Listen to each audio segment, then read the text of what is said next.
ဖျားပါဖြစ်ပါတယ်အမေဒီမှာတစ်ပင်တစ်ခုသူများတွေကမစားတာစားနေကြတယ်မဆေးလည်းမပုံမြင်ရှိတယ်ဒီဖျားထီးလို့မင်းလုံးဖျားဖြစ်ပါတယ်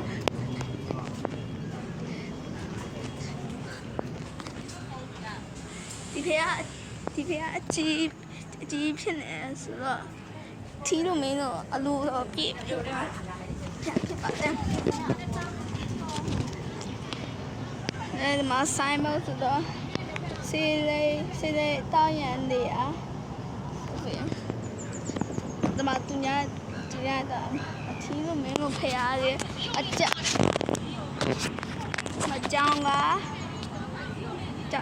ကမကားရဲ့မတပင်ထီးလို့မင်းလို့ဖျားကကျွန်တော်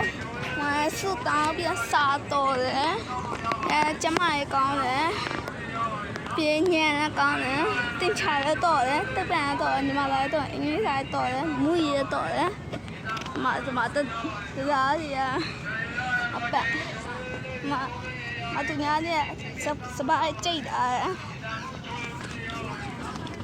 ဆိုတော့ဒီမှာစီးဒီမှာအထောက်ရောင်းတယ်ပါလို့ဒီတော့စီးမှာကုန်ကားတွေဖမ်းကြရောင်းတယ်လူတွေအများကြီးပဲ